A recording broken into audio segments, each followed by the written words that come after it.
जैसा कि इसकी पहली तासिका में हमने बहुत सी बातें आपके सम्मुख रखी थी कि बीए तृतीय वर्ष हिंदी ऐच्छिक प्रश्न पत्र क्रमांक 14 में 15 में हमने ये देखने की कोशिश की थी कि किस प्रकार से साहित्य शास्त्र 2 का पाठ्यक्रम है, और इस पाठ्यक्रम को हम थोड़ा सा एक बार रिवाइज करके आगे बढ़ने की कोशिश करते हैं। आज देखिए,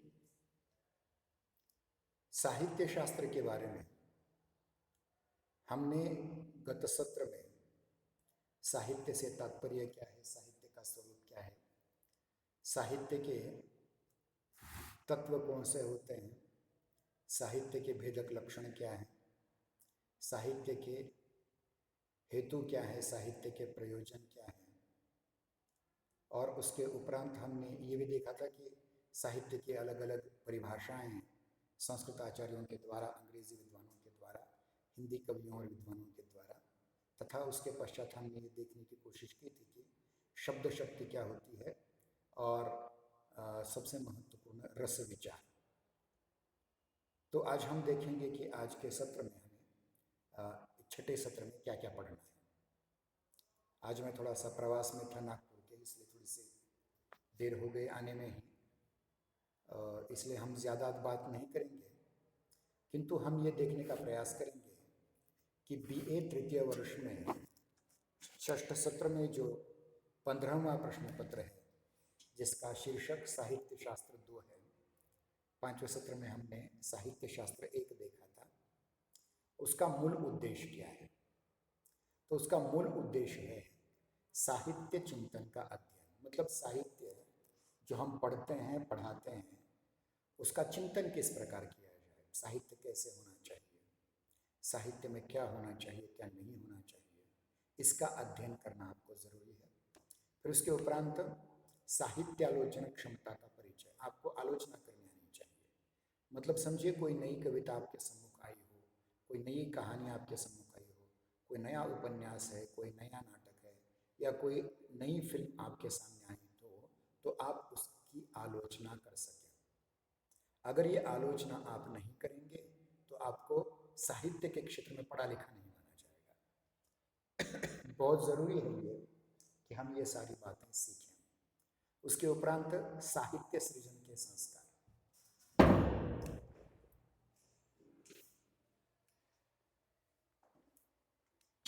जिस प्रकार साहित्य की आलोचना करने आनी चाहिए, उसी प्रकार साहित्य निर्माण करने भी आना चाहिए। केवल आलोचक नहीं, अपितु साहित्य के सर्जक, मतलब आपको भी कविताएं लिखनी आनी चाहिए, आपको भी कहानी लिखनी आनी चाहिए, उपन्यास लिखने आनी चाहिए, महाकाव्य लिखने आनी चाहिए। मतलब कम से कम उसके बारे में जानकारी तो होनी चाहिए कि उसके गुण क्या होते हैं, उसमें कौन कौन से दोष होते हैं, और किस प्रकार से आप उसको निर्माण उसमें कर सकते हैं। अब बड़ा महाकाव्य लिखने की जरूरत नहीं, अगर कोई एक अच्छा शेर भी आपने लिख दिया, कोई अच्छा 2 पंक्तियाँ चौपाई लिखी, दोहा लिखा, तो भी आप में वो परिसंस्कार अवश्य जागेंगे। इसलिए आपको ये करना है कि साहित्य चिंतन क्या होता है, इसका अध्ययन करना है। साहित्य की आलोचना करने की क्षमता का से आपका परिचय होना चाहिए, वो क्षमता आप में आनी चाहिए। इतना ही नहीं, आपको नया साहित्य भी निर्माण करने आना चाहिए।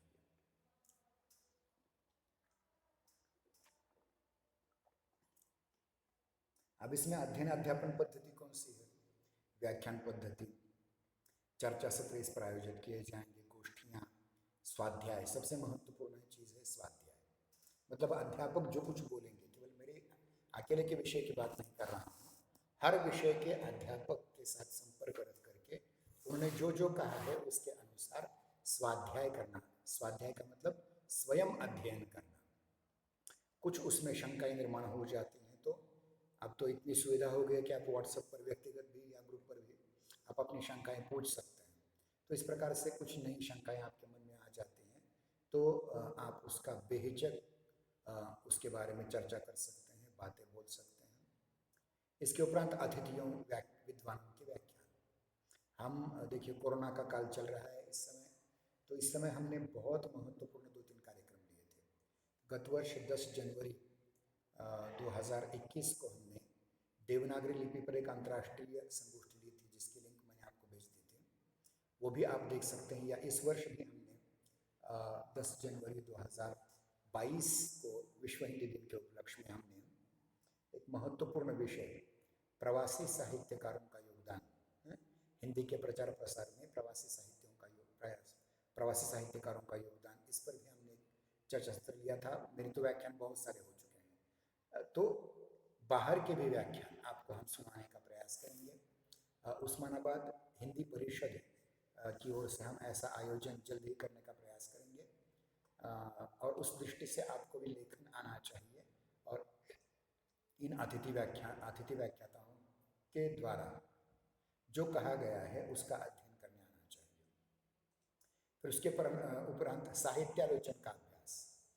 देखिए, साहित्यालोचन की क्षमता का परिचय तो आपका उद्देश्य में हो चुका है, लेकिन अध्ययन अध्यापन पद्धति में कोई एक कविता अगर आपको दी जाए तो उस कविता में अलंकार कौन से हैं, उसमें रस कौन से हैं, उसके उपरांत क्या क्या बातें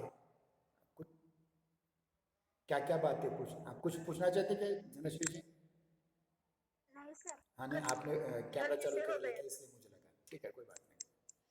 तो ये जरूरी है कि आप भी साहित्य आलोचन का अभ्यास डालें। अब ये साहित्य आलोचन कैसे है? देखिए, एक बात मैंने साहित्य हेतु के समय खास करके अभ्यास में ये बताई थी कि अभ्यास क्या है? साहित्य करने वाले, साहित्य की आलोचना करने वाले जानकार लोगों के पास जाकर के स्वयं एकाध रचना लिखना और उनसे वो दिखाना, उसमें कौन सी गलती हुई है ये पूछना, और उस गलती को टाल करके दूसरी बार कोई रचना लिखना। इसे कहते हैं प्रवृत्ति या अभ्यास। एक ही चीज को बार बार करना। और कब तक करना?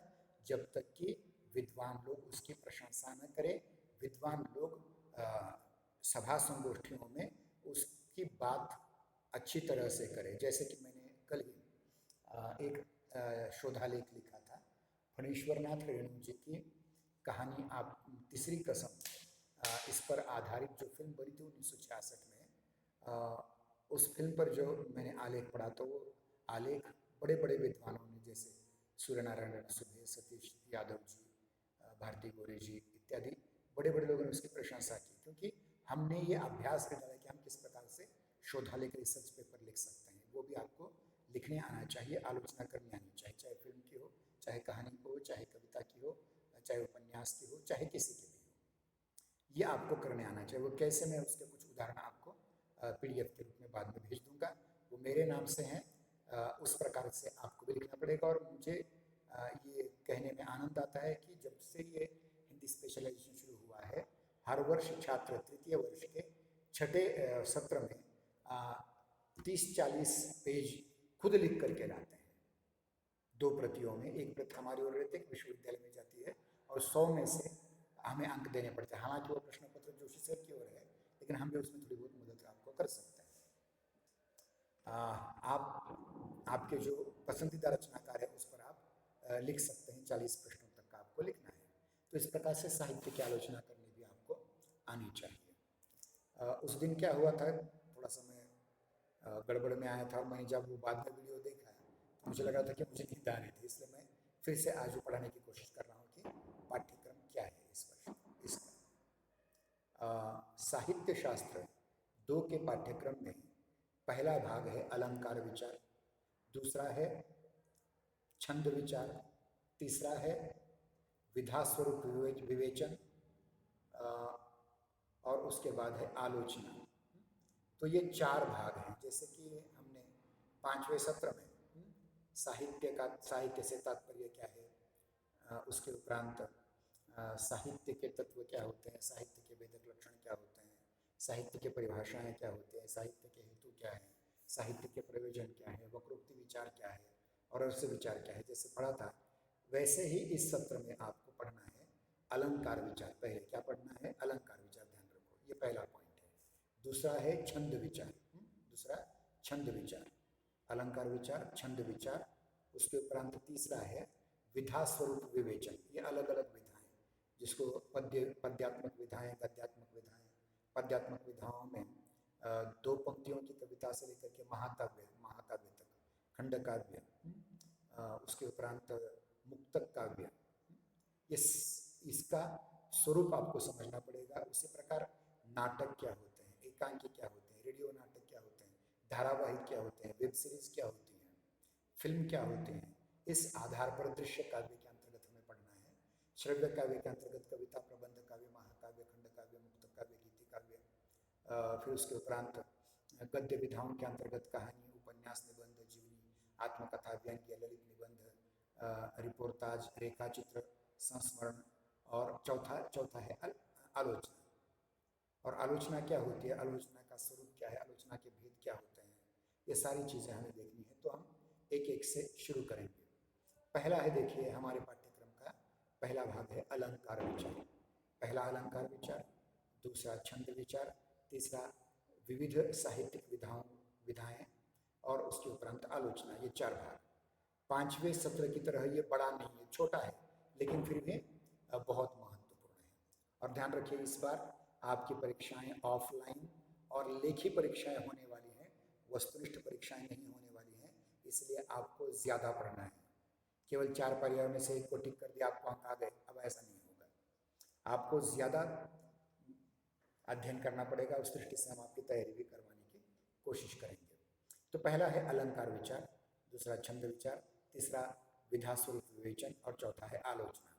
फिर से कह रहा हूँ, अलंकार विचार, छंद विचार, विधा स्वरूप विवेचन, और चौथा है आलोचना। अलंकार विचार, छंद विचार, विधा स्वरूप विवेचन और आलोचना, इन 4 बिंदुओं के अंतर्गत, इन 4 शीर्षकों के अंतर्गत हमें बहुत कुछ पढ़ना है। आरंभ करते हैं पहला अलंकार से। अलंकार विचार में पहला जो उपशीर्षक है वह है अलंकार से तात्पर्य। दूसरा है अलंकार की परिभाषा। तीसरा है अलंकार के भेद। 3 भेद होते हैं अलंकार के, शब्दालंकार, अर्थालंकार और उभय अलंकार। मतलब पहले आपको यह समझना पड़ेगा कि अलंकार से तात्पर्य क्या है। जैसे हमारे हिंदी के सुप्रसिद्ध कवि केशवदास, जिनका उल्लेख हमने 5वें सत्र में आदि तथा मध्यकालीन हिंदी साहित्य का इतिहास में देखा था। यद्यपि सुजाति सुरक्षणी सुवर्ण सुरस सुवृत्त भूषण बिनुन विराजय कविता वनिता मित्त। तो ये जो अलंकारों की व्याख्या उन्होंने दी है, उस अलंकारों की व्याख्या को समझना पड़ेगा। फिर अलंकार की अलग अलग परिभाषाएं क्या है, किस किस ने दी, क्या क्या नहीं, वो सब समझना पड़ेगा। और अलंकार के जो भेद,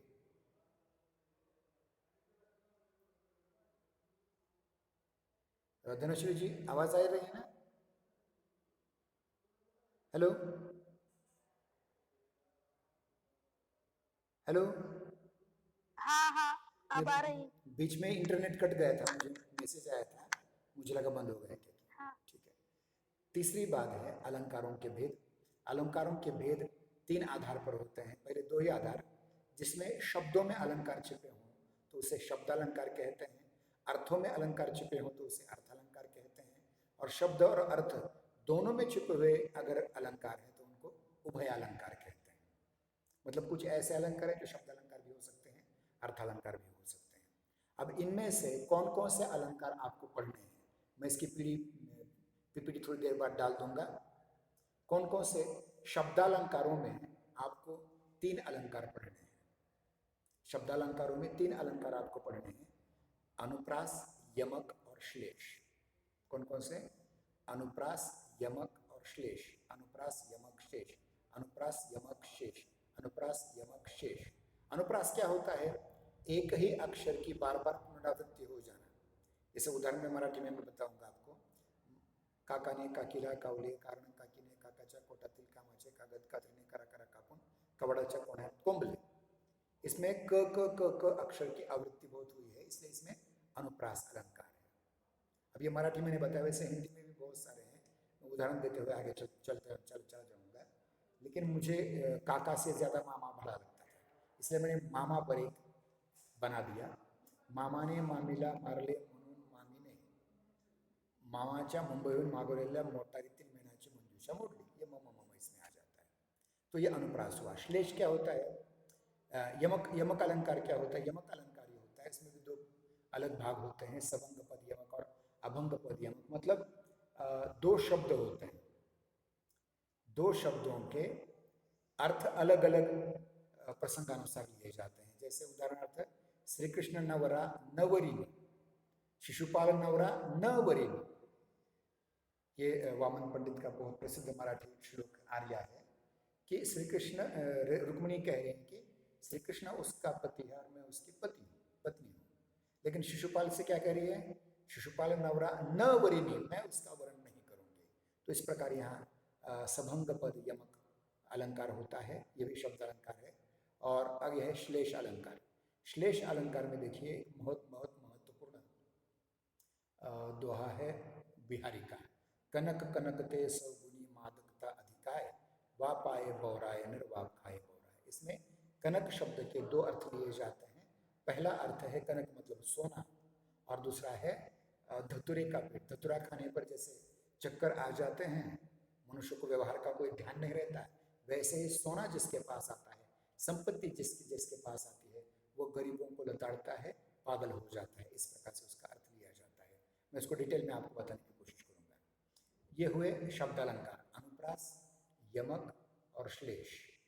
अनुप्रास वे अलंकार होते हैं जिनमें एक ही अक्षर की अनेक बार आवृत्ति हो, और यमक वे शब्द होते हैं जिनमें शब्द साधर्म्य होकर के भी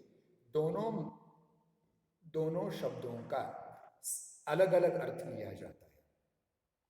श्लेष में एक ही शब्द बिना तोड़े दो बार दो अलग अलग अर्थ बताता है। यमक और श्लेष में थोड़ा सा फर्क है। तो ये शब्द अलंकार हुए। अर्थालंकार जो आपके पाठ्यक्रम में दिए गए हैं, आपके पाठ्यक्रम में उभय अलंकार कोई नहीं रखा गया है। क्यों नहीं रखा गया है ये पाठ्यक्रम वाले जाने, मगर वो होना भी चाहिए था। अब अर्थालंकारों में वक्रोक्ति अलंकार, उपमा अलंकार, रूपक अलंकार, भ्रांतिमान अलंकार, उत्प्रेक्षा अलंकार, अतिशयोक्ति अलंकार, व्याजस्तुति अलंकार और संदेह अलंकार। देखिए, अर्थालंकारों में भी दो प्रकार होते हैं, एक सादृश्य मूलक होते हैं और दूसरे वैषम्य मूलक होते हैं। मतलब दो किन्हीं दो पदार्थों में, दो चीजों में, दो वस्तुओं में साम्य दर्शाया जाता है। जैसे उपमा अलंकार होता है। उपमा अलंकार में ये कहा जाता है कि चिराग ही सूर्य है, मतलब चिराग भी, दिवा भी प्रकाश देने का काम करता है, सूर्य भी प्रकाश देने का काम करता है। तो दोनों की साम्य बात बताते हैं। लेकिन यही साम्य जब अभिन्न हो जाता है तो उसे रूपक अलंकार कहा जाता है। उत्प्रेक्षा उसी प्रकार का अलंकार होता है, साम्य मूलक है। अतिशयोक्ति भी साम्य मूलक होता है। परंतु वक्रोक्ति, भ्रांतिमान, संदेह, व्याजस्तुति ये वैषम्य मूलक अलंकार है। इसको हम बाद में डिटेल में आपके सम्मुख रखने का प्रयास करेंगे। दूसरा है छंद विचार। छंद विचार में भी छंद से तात्पर्य, छंद की परिभाषा, छंद के दो भेद होते हैं, मात्रिक और वार्णिक, जिसको मराठी में मात्रा गणवृत्त और अक्षर गणवृत्त कहा गया है। शायद आपने 10वीं 12वीं में मराठी में पढ़ा होगा। तो छंद क्या होता है, जिसको मराठी में वृत्त भी कहते हैं, उर्दू में जिसको बहर कहते हैं, बहर, वो छंद की परिभाषा क्या है? सबसे पहले छंद कौन से? दो पंक्तियों वाले छंद। एक पंक्ति में कितने अक्षर होने चाहिए, कितने अक्षरों पर यति होनी चाहिए, विराम होना चाहिए, ये सारी बातें उसके अंतर्गत आती हैं। और छंद के दो भेद होते हैं, मात्रिक छंद और वार्णिक छंद, जिनको क्रमशः मराठी में मात्रा गणवृत्त और अक्षर गणवृत्त कहते हैं। मात्रा में क्या होता है? अ और आ। अ की मात्रा 1 है, आ की मात्रा 2 है, जिसको हम व्याकरण की भाषा में ह्रस्व और दीर्घ कहते हैं। और ह्रस्व और दीर्घ कैसे जाने जाते हैं? हमारे अंगूठे के मूल में यहाँ एक नाड़ी होती है, जिसको अंगुष्ठ मूल नाड़ी कहते हैं। उस अंगुष्ठ मूल की नाड़ी को अगर हम ध्यान दें उस पर, जब एक बार फड़कती है तो उसके अंतराल में उच्चारण जो होता है वो ह्रस्व का होता है। 2 बार फड़कती है तो उसका उच्चारण दीर्घ का होता है। 3 बार फड़कती है तो प्लुत होता है। और आपने देखा होगा कि पुराने जमाने में जो ओम लिखा जाता था, ओ और म के बीच में 3 आंकड़ा लिखा जाता था। ये 3 आंकड़ा इन 3 मात्राओं का परिचायक है। तो दो मात्राएं तो हम जानते हैं कि ह्रस्व और दीर्घ दो मात्राएं होती हैं। ह्रस्व की मात्रा एक, दीर्घ की मात्रा दो। जैसे व एक मात्रा, वा दो मात्रा, वी एक मात्रा, वी दो मात्रा, वु एक मात्रा, वु दीर्घ दो मात्रा, वे, वै, वो, वौ, वम, वह, ये सारी दो मात्राएं होती हैं। मतलब अब गिनते जाते हैं, जैसे मराठी में अभंग है या फिर ओवी है, तो उसमें कितने अक्षर होने चाहिए यह नहीं महत्वपूर्ण कि अक्षरों की मात्राएं कितनी है। समझे, मेरा नाम विनोद कुमार है, तो इस विनोद कुमार में कितनी मात्रा आती है? देखिए, वी में एक मात्रा आती है, नो में दो मात्राएं आती हैं, द में एक मात्रा आती है, कु में एक मात्रा आती है, र में एक मात्रा, मा में दो मात्रा आती है, र में एक मात्रा आती है। वैसे आपका नाम है धनश्री, ध में एक मात्रा है, न में एक मात्रा है, श्री में दो मात्रा है। तो आपका जो नाम बना है वो कितनी मात्राओं का हो गया?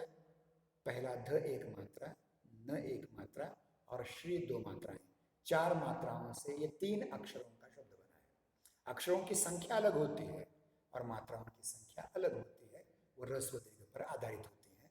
इस प्रकार से, और वार्णिक छंद या अक्षर गण वृत्त वो होते हैं जिसमें अक्षर गणने किए जाते हैं।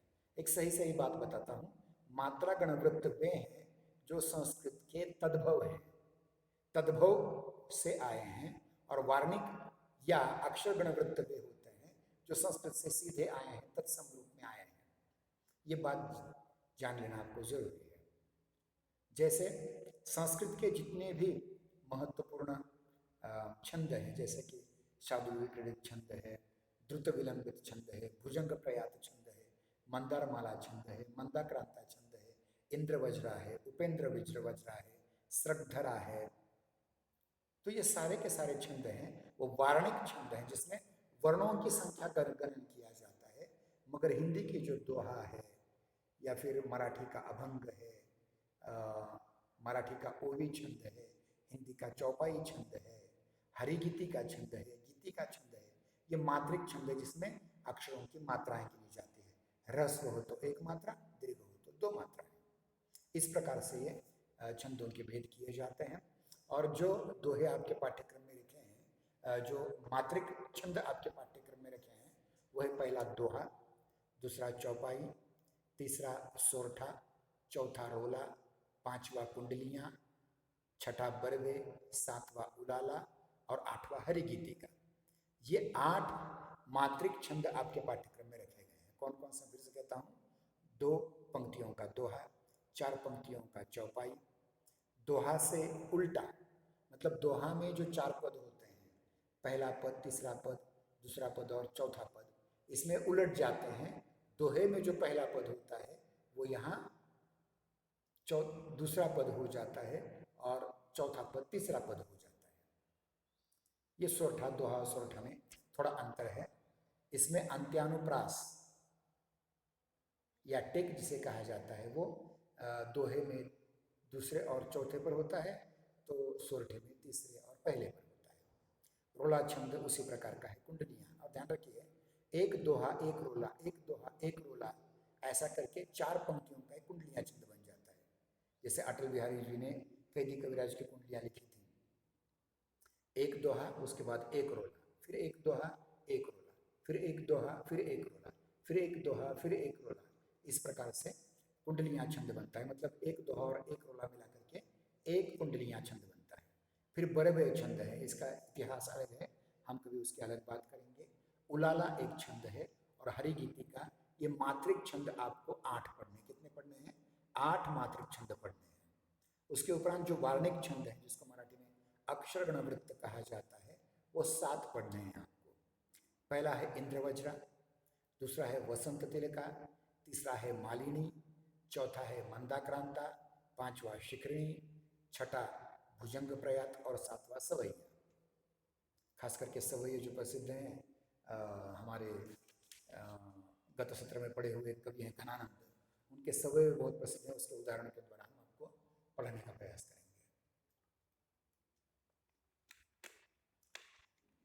इंद्रवज्रा, वसंत तिलका, मालिनी, मंदाक्रांता, शिखरिणी, भुजंग प्रयात और सवैया। इनमें से इंद्रवज्रा, ये वीर रस के लिए इंद्र का वज्र से खड़खड़ था ना, शत्रुओं पर, राक्षसों पर टूट पड़ता था। तो इंद्रवज्रा। वसंत तिल का, वसंत ऋतु में तिल जिस प्रकार से आते हैं, इस प्रकार सौंदर्य पर रचना करने का ये है। मालिनी, जिसे फूलों की माला गूंथी जाती है, उस प्रकार का। मंदाक्रांता, तो मंदाक्रांता में पहला पद जो होता है 4 पंक्तियों में से, पहली पंक्ति का आधा पद जो है वो मंद होता है, धीरे कहना होता है, और क्रांता वेग से कहना होता है। शिखरिणी मतलब मोर। मोर जिस प्रकार चाल चलता है उसके आधार पर ये छंद हमारे पूर्वजों ने बनाया हुआ है।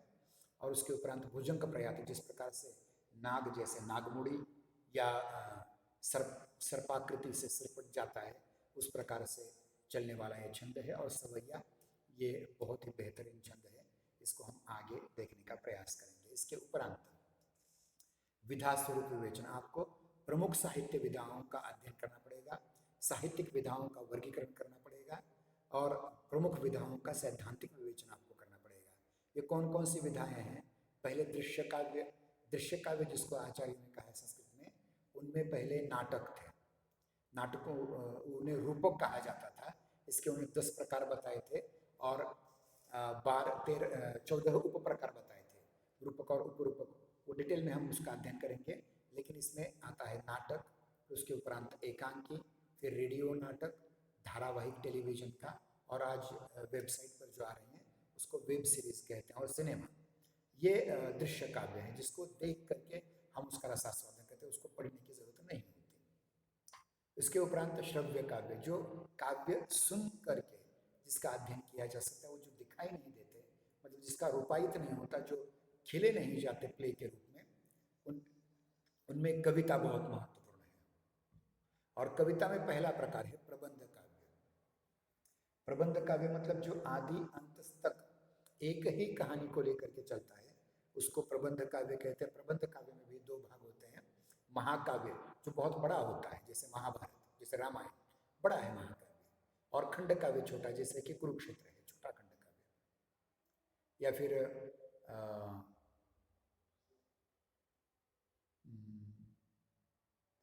मेघदूत जैसा है। तो ये छोटे छोटे खंड काव्य, यानी बड़े महाकाव्य उसमें छोटे होते हैं खंड काव्य, जिसमें प्रबंधात्मकता होती है। फिर उसके बाद होते हैं मुक्तक, जैसे कि दोहे हैं, कबीर के दोहे हैं, तुलसी के दोहे हैं, जिनका आदि अंत या पहला और उसके आगे का, वो बीच में जोड़ कड़ी जोड़ करके नहीं आता। एक दोहा, 2 पंक्तियां अपने आप में पूर्ण काव्य होता है। इनमें गीति काव्य एक भाग आते हैं, बहुत महत्वपूर्ण है गीति काव्य। जो फिल्मों में जो गीत आप सुनते हैं ना, वो सारे के सारे गीति काव्य के अंतर्गत आते हैं, लिरिक्स के अंतर्गत आते हैं। तो ये हुआ दृश्य काव्य और श्रव्य काव्य के बारे में। अब इनमें से गद्य विधाएं, अब तक जो देखा हमने पद्य देखा। दृश्य काव्य पुराने समय में पद्यात्मक होते थे, आज वो गद्य पद्यात्मक दोनों हैं। श्रव्य काव्य केवल पद्य हैं। और गद्य विधाओं के अंतर्गत आपको लगभग 10 विधाओं का अध्ययन करना पड़ेगा। कहानी, जो आप बचपन से पढ़ते आए हैं, कहानी में आपने देखिए प्रथम वर्ष में आपने अनेक कहानियां पढ़ी हैं, 18 कहानियां पढ़ी हैं आपने, 20 कहानियां पढ़ी हैं, 20, जिनमें से 12 कहानियां कथा यात्रा के, कथा संसार या कथा यात्रा के रूप में थी, और 8 कहानियां आपको काकभगोड़ा के रूप में थी। उपन्यास आपने 2 पढ़े हैं, अमिता और आपका बंटी।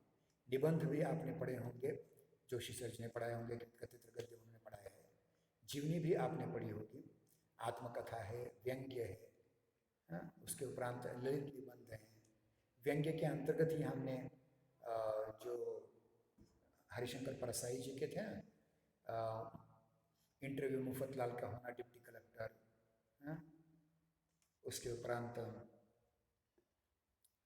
एक आदमी, फिर दीक्षांत भाषण,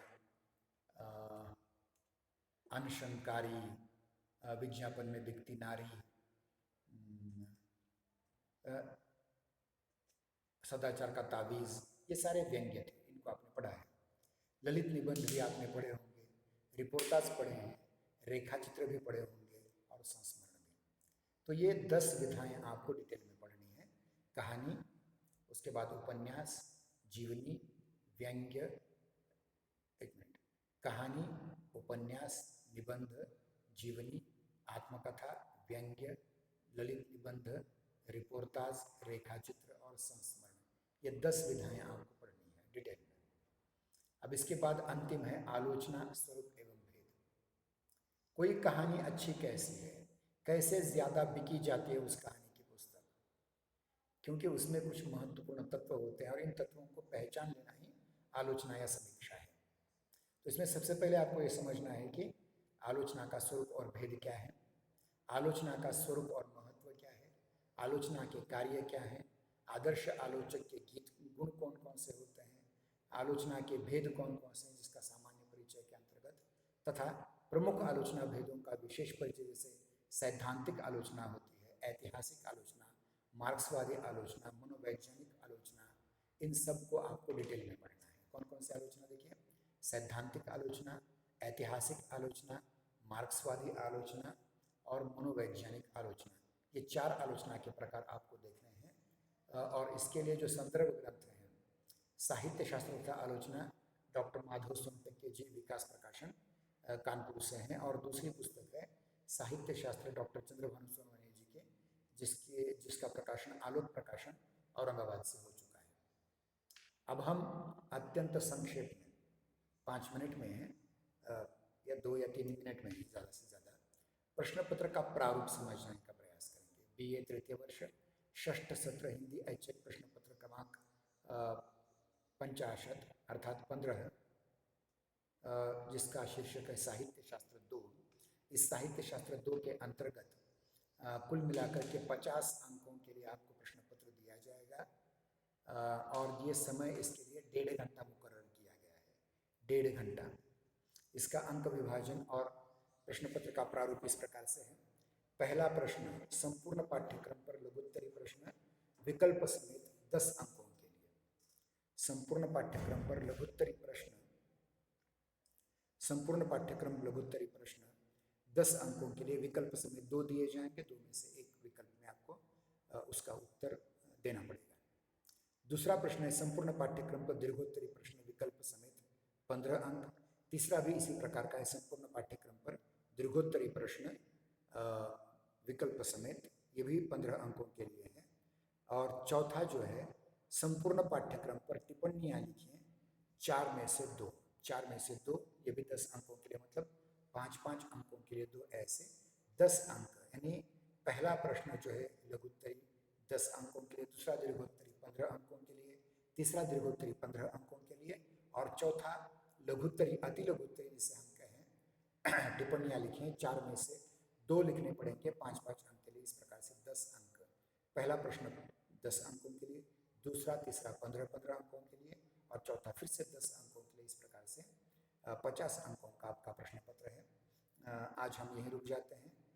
कल की तासिका से, क्योंकि मैं बहुत लंबा प्रवास करके आया हूँ, परसों मैं लातूर में एक संगोष्ठी में गया था, और उसके उपरांत कल दिन भर, परसों की रात, कल का दिन और आज की दिन और आज के सुबह के 10:30 बजे तक मैं ट्रैवल में ही था।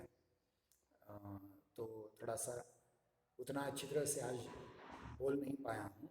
हम कल से आरंभ करेंगे। कल हम अलंकार विचार को आरंभ कर करके शब्दालंकारों में से जो पहले 3 हैं, पहला है अनुप्रास, दूसरा यमक और तीसरा श्लेष, इस पर बहुत डिटेल में विचार करेंगे। ठीक है, आज के लिए इतना काफ़ी है। धन्यवाद। कुछ पूछना है क्या धनश्री? नहीं सर। ठीक है, तो आज हम रुक जाते हैं।